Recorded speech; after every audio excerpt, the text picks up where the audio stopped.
Hi, my name's Christian Ross, and my group members are Bryce Singleton, Eric Glab, Mason Henry, and this is our CIT348 Module 6 Visualizations Showcase. We are going to be evaluating our visualizations on accuracy, how clear and concise they are, the ease of understanding of what is being shown, leads to the knowledge of knowing what action to take after reading it, the creativity, the interactivity of them, the accessibility, and the non-biased showing of the data needed. The data being used for the first one is based off of the IMDb movie dataset from previous showcases that our group has also done, and specifically the action sheet or / category of this whole dataset, and this is the link below. These are the steps that you take to create the first visualization, which is a bar graph. Visualization 1, bar graph. This visualization is showing the movie ratings and a breakdown of 22 ranges and how many ratings are within each range. So, for example, ratings of 3.1 to 3.5, there are 859 of them in the action movie category. Overall, the accuracy for this bar graph is dependent on what you wish to show, but still one of the most classic and simplest ways to show data. Can be rather good at showing accurate data if it is presented in such a way. Given an 8 out of 10. The overall clear and concise nature of a bar graph tends to just overall be really clear. Downside is that if you add too many variables into it, it could become very overwhelming to look at.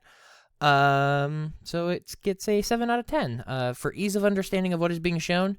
Overall, if you look at what is being shown with the numbers and the labels, it is rather clear and concise about what is being shown and and everyone is able to be in the loop essentially about what is being shown specifically. And next is the leading to the knowledge of knowing what action to take after reading it. From looking at the bar graph, it could be a little strange on knowing exactly what to do with the information it gives, depending on what is being shown. If the information that is used for the bar graph makes sense for a bar graph, then knowledge gained from it will work and lead to knowing what to do with that information. But if it could be shown in a better way, then you won't really know what to do with it. So for that, it gets a 5 out of 10. Creativity. Overall creativity, you could change colors, add more and more labels and such like that. You can edit certain aspects of it, like adding a legend as well, and maybe some other minor things, but overall it still gets a 2 out of 10. For interactivity, bar graphs, little to no interactivity between it and the user other than reading it, so it gets a 2 out of 10. Accessibility, the overall accessibility of the bar graph is rather high because most people are able to understand what a bar graph is showing and what information is trying to convey. As long as the colors aren't super similar to one another, people who are even colorblind can also understand it. Gets a 9 out of 10. Non-biased showing of the information. Bar graphs are not perfect by any means, and they're rather easy to be made to show biased information, but this bar graph in particular still shows rather accurate information. So 3 out of 10 overall, 46 out of 80. Data being used in the second one is based off of the races and ethnicities in the NFL and displays what percent of the players on rosters in the NFL are of that race. The link for it is right there. These are the steps to get to the data. This is the pie chart for the percentage of races in the NFL. Roster breakdown by race, Caucasian, Black, other, Black, Asian, and so forth. The accuracy of the pie chart, pretty consistent, and this one is really no different. Solid 8 out of 10. For clear and concise, easy to understand, brings it down is it does not specify the rosters are for NFL players. It also doesn't specify which it could also further break it down into a team-by-team roster instead of just an overall roster. Ease of understanding of what is being shown, very simple. No specification that it is for NFL rosters, which brings it down, so 7 out of 10. There's no action discussed about what to do after reading the graph itself, and it doesn't really add in or give you really too much information of knowing what to do with this information that it gives you. Creativity charts, kind of plain and simple. Different colors to use for each different race, so still 4 out of 10. Little to no interactivity between the user, 2 out of 10. Not really accessible to those who are blind or for other colorblind reasons. For that, it's a 4 out of 10. Non-biased showing of the data needed. There's no bias in the creation of the data and the development of the chart. There always can be things the reader cannot see through, so for that reason, it gets an 8 out of 10. Overall score is a 42 out of 80. Third visualization is USA population demographics. The data was the racial breakdown of the population, and this is the link right there. These are the steps to create this tree map. This is the tree map showing USA population by race, which white is the majority, Hispanic the second, then black, Asian, multiple races, American Indian / Native Hawaiian.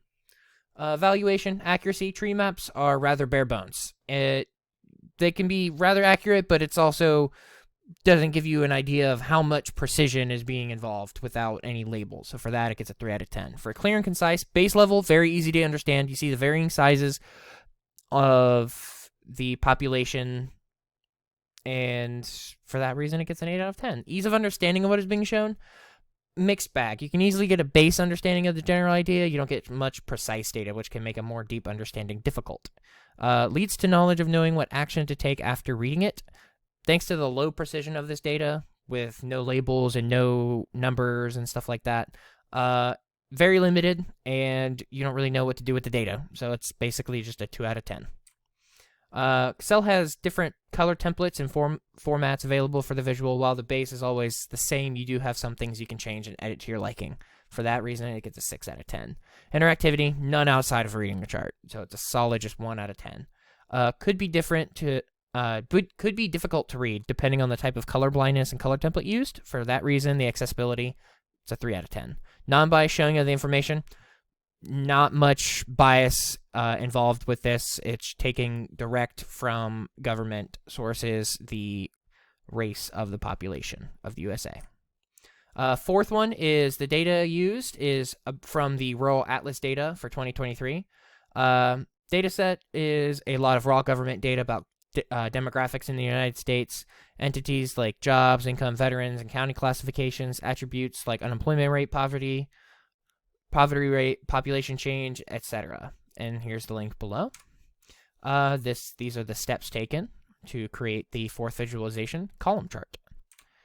This is the column chart shown right here, specifically for Ohio counties. The evaluation of a column chart for accuracy, 6 out of 10. The raw data from the government findings, that's as much accuracy as you can get, but problem is population changes can be hard due to the fact that people are always moving and stuff like that. Clear and concise, very clear, but there are a lot of figures. Ohio has 88 counties, so there's a lot of data and a lot of color coordination to be aware of. So for that reason, it gets a 3 out of 10. Ease of understanding of what is being shown, minimum, showing change in a given year. It should make sense to most people. However, it does have a lot of columns to be super meaningful. For that reason, it gets a 4 out of 10. Leads to the knowledge of knowing what action to take after reading it. There are no actual data labels in this column chart. However, a viewer can see which county has the highest population change rate. This may be effective for starting a business or looking at careers people moving to. For that reason, it gets a 5 out of 10. Valuation of this chart, creativity. It's beginner's chart, easy to build, 4 out of 10. Interactivity, the viewer can only really read the chart, 1 out of 10. Accessibility can be really hard to view for someone who isn't even colorblind, and if they are colorblind, then a lot of the colors might blend together. For that reason, it gets a 2 out of 10. Non-bias showing of the data, really no bias with this. A lot of it's just all government figures. Only thing might view rural population a bit differently depending on location. For that reason, it gets a 9 out of 10 overall score, 34 out of 80. Thank you very much, and that is the end of our presentation.